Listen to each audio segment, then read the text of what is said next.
Jamie Aston has been going for 2 years, since 2005. And our aim is to kind of set up a big showroom like this here, a big shop, which is kind of to showcase high-end flowers and to sell to London area. Our big interest is weddings and events, and we do about 50 weddings a year.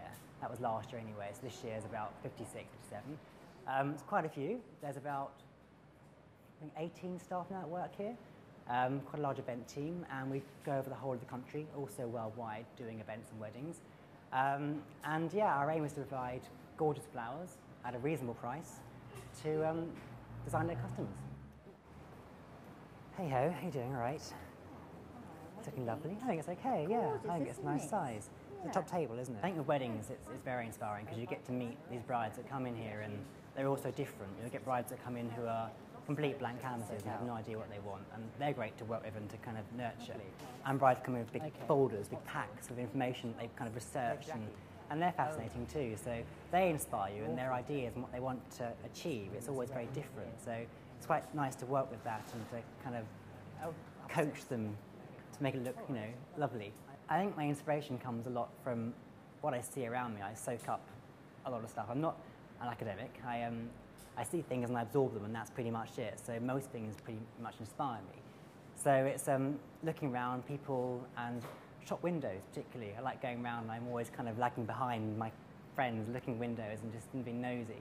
And also fashion. We work a lot with big fashion brands, and I get to see the collections before they actually are released. So a typical day for me would be, on a hard day, getting up at 4:30, 5 o'clock, going down to market in Vauxhall, buying my flowers, and then going off back to the shop or to the studio, then making contracts, going into restaurants. We do Gordon Ramsay and we do Italia in London, going in before breakfast starts, doing the table flowers and the contract flowers, and then back here, maybe a few meetings with brides or events or corporate clients, then lunch if I'm lucky, and then working in the shop, and then in the office through the afternoon and evening. So I get home about 8:30, 9 o'clock usually. So I'm at a desk for about 4 hours a day, just emailing and typing away, and so it's not all glamorous. Okay, so candelabras. These are great kind of props for wedding tables. They're really, really popular. They give massive amount of height and a real wow factor. As you walk into a room at head height, all you see are these structures. There's a big sea of flowers. So often we'll create a big ball of flowers around the middle of the candelabra between the arms. And that'll either be compact or quite loose, so it can be pearls coming down from the arms.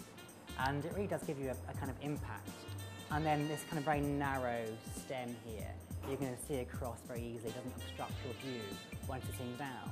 Often they go on a mirror disc around the base, which is a big round mirror disc, which reflects the candles and the flowers down to the table, and that just helps you sitting down to see the flowers actually on the table, so you don't lose any of that impact. So the aim here is to create a big loose ball of flowers up here on the top part of the candelabra.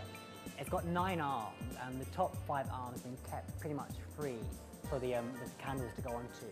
And the bottom 4 arms here, we've used those to kind of support the chunks of oasis. So candles can't go on those, they'd burn the leaves and it'd be a disaster. And now I'm going to add my flowers. So I'm going to add some roses. These are avalanche roses, and a really lovely kind of white rose with kind of a green tinge towards the edge. Some stocks, very kind of English country garden, amazing kind of peppery smell, which is great. It kind of wafts down to the guests on the table, very interesting. And also some freesia. They aren't open yet, but by tomorrow, the wedding, they'll be open. And again, very peppery, very strong smell, which is nice to kind of fill the room. And then placing those through this very loose ball of foliage at different intervals into the oasis, like so. And keep going till they're all in there.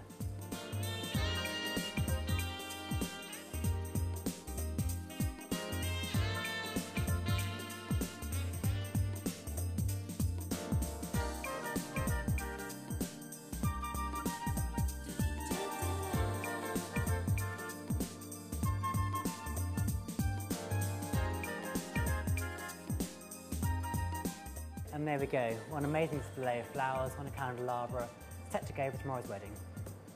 Lucky bride.